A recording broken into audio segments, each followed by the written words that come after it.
Hello, sports fan. This is Stephen here with Sports Choice Plus, bringing you a very special breakdown. I'm going to be covering is Miami in the Twilight Zone. Before I get right into that, I'm going to make sure you're subscribed to the YouTube channel so you can get all the updates and all the breakdowns. Without further ado, let's get right into it.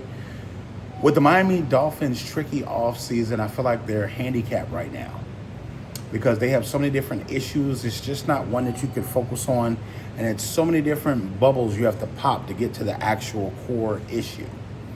The first issue is their head coach good enough to take them to the next level with his offensive play calling?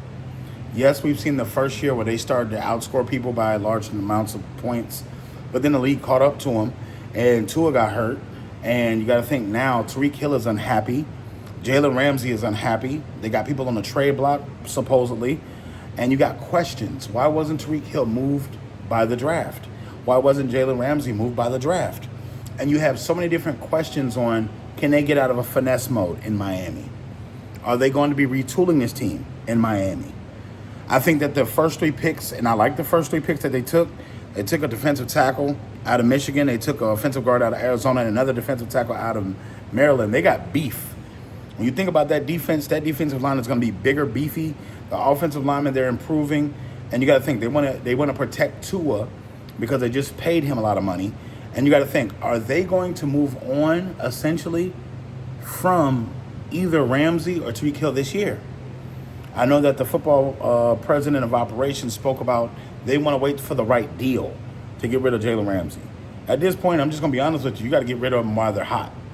Jalen Ramsey right now is the hottest he's probably going to be at his age, at his stature, and while he's healthy. He's still a playmaking corner that can play a little bit of safety as well, that can hit. He gets burnt a little bit, but he can do what he wants to do. The Quinn Ewers pick for me out of Texas, I didn't understand it, didn't need it. I think they could have gone with another wide receiver. They could have gone with another tight end. They could have gone with another offensive lineman. There's a number of things that they could have addressed, but quarterback was not a need that they needed to address, not with a 7th-round pick. I would have invested into defense or either an offensive guard or either a wide receiver. They have so many different holes that they can fill, and quarterback is not a need that they need to fill. So that was a question mark to me because I don't feel like Quinn Ewers is going to be a starter. I don't feel like he's going to be a backup that you can be reliable on. It's just so many different things that go through my head when I think about the Dolphins. So it's a lot of question marks around there. But ultimately, hey, the Dolphins are the Dolphins. They're going to do what they got to do. Again, I love the first three picks, but the picks in total, you got to think about you're in the AFC East with the Jets, the Patriots, and also the Bills. All three of those teams got better with free agency and drafting. I don't feel like the Miami Dolphins got that much more better to where we're going to be talking about them being playoff team again.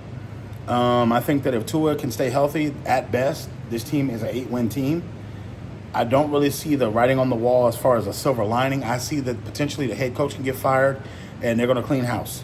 I don't really see it, just being honest with you, because in that division, when you have to beat Josh Allen, in that division, when you have to have a Justin Fields Jets team that's now retooled a little bit and improved with their draft stock, and also a New England Patriots team that got physical.